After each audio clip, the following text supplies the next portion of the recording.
මේ දකින්නේ ශේස්ත්‍රයේ සිටුවට පස්සේ මාස 7ක විතර කාලයක් ගත වුණු තේ පැළ වගාවක්.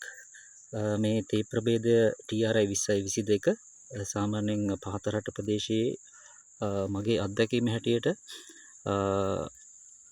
අංක 1ට තියන්න පුළුවන් තේ ප්‍රභේදයේ විදිහටයි මම සලකන්නේ. අපිට පේනවා පැලේ හොඳට වර්ධනය වෙලා තියෙනවා වයස මාස 7ක් වෙද්දී. මම දැන් පෙන්නන්න යන්නේ කොහොමද නිවැරදිව මේ වගේ පැලයකට T200 පොහොර යොදන්නේ කියලා. ඉතින් සාමාන්‍යයෙන් වයස මාස 7ක් වගේ වෙන තේ පැලයකට T200 පොහොර ග්‍රෑම් 20ක් 21ක් විතර වැටෙන්න ඕනි. ඒ ප්‍රමාණය මම දල වශයෙන් මැනගෙන තමයි යොදන්නේ. මම කොහොමද මේ පැලයට නිවැරදිව පොහොර යොදන්නේ කියලා ඔබට දැන් බලා ගන්න පුළුවන්. මේ වගේ කෝට්ටක් මම සකසා ගත්තා. ග්ලිරිසීඩියා නැත්නම් ලාඩප්ප කෝට්ටක්. ටිකක් හයිය කෝට්ටක් ගන්න ඕනි. මේ කෝට්ටේ අඟල් 6ක දිගක් මම මේ විදිහට මාක් කරගෙන තියෙනවා. එතකොට සාමාන්‍ය අපි දන්නවා තේ පැලේ ඉඳලා අඟල් 6ක් දුරින් තමයි අපි පොහොර වලේ සකසා ගන්නෙ. ඒ සඳහා තමයි අපි පහසුවෙන්ම මේක මේ අත්‍යවශ්‍ය නැහැ මේ වගේ මැනගන්න අපිට දල වශයෙන් වුණත් හිතේ මිම්මෙන් මේ පොහොර වලේ මාක් කරගන්න පුළුවන්. නමුත් මම නිවැරදිව මේ කොහොමද කරන්නේ කියන එකයි පෙන්වන්න යන්නේ. මේ විදිහට කෝට්ට තිබ්බහම ඔයගොල්ලන්ට අඟල් 6 පේනවා. මෙතනින් පොඩි අඟිල්ලෙන් මාක් එකක් දාගන්නවා. ඒ වගේම අපිට මේ පැලේ උඩ පැත්තෙන් අඟල් 6න් පොඩි මාක් එකක් දාගත්තා. පැලේ මේ පැත්තේ අඟල් 6ක පොඩි මාක් එකක් දාගත්තා. ඊට පස්සේ අපිට පුළුවන් මේ විදිහට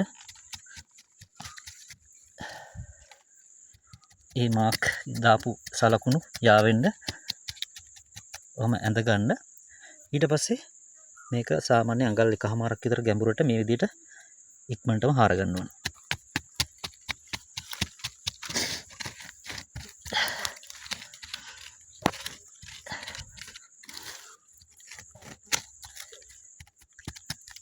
මේ විදිහට වැඩි වෙලාවක් ගත කරන්න ඕනේ. මම මේ කරන විදිය පෙන්වන නිසා මේ මෙච්චර වෙලාවක් ගත වෙන්නේ. නැත්නම් මේක කොහොම තප්පර ගානකදී මම මේ කියපු පියවරවල ටික තප්පර ගානකදී ඉවර කරගන්න පුළුවන්. මේ ඉඩම බෑවුම් ඉඩම නිසා බෑවුමේ ඉහළ පැත්තේ අර්ධ කවාකාරව මේ විදිහට අපි පොහොර වලය සලකුණු කරගත්තා.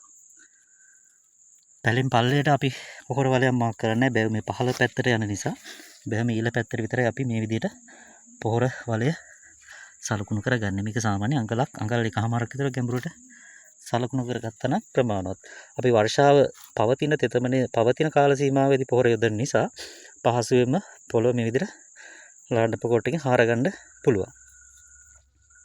මේ තියෙන මම පොහොර යොදන පොහොර මැනගන්න පාවිච්චි කරන මේ කෝප්පේ ප්ලාස්ටික් කෝප්පයක් මේ විදිහට සලකුණු කරගත්තම මේ පහළ තියෙන්නේ ග්‍රෑම් 21 නැත්නම් ග්‍රෑම් 20 මට්ටම. ඉතින් මේ මට්ටමට සලකුණු කරගත්තා.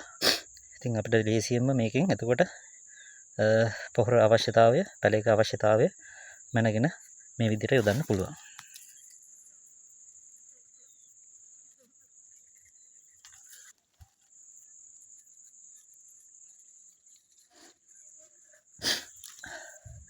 ඔය විදිහට යොදලා පොහොර අපි ඒත් එක්කම මෙහෙම පොහොර වලේ පස් වලින් වහලා දානවා. එච්චරයි කරන්න තියෙන්නේ. T200 පොහොර යොදද්දී ඔය ආකාරයෙන් තමයි අපි පොහොර දාන්නේ. නිවැරදිව යොදනවා නම් මේ විදිහට තමයි පොහොර යොදුත්තේ. අර පොහොර වලය සලකුණු කර ගැනීම ඒක ඔබට පහසු විදියක්, ඔබට අනන්‍ය විදියකට කරගන්න පුළුවන්. නමුත් පොහොර යෙදීම කළ යුත්තේ ඔන්න ඔය ආකාරයට. මේ කප් එක අතර විශේෂත්වයක් තියෙනවා. මම මේ සම්බන්ධයෙන් වෙන වීඩියෝ එකක් ඔබට යොමු කරන්නම්. මේකේ විශේෂත්වය මොකක්ද කියලා ඉදිරියේදී අපි නැවත හමුවෙමු.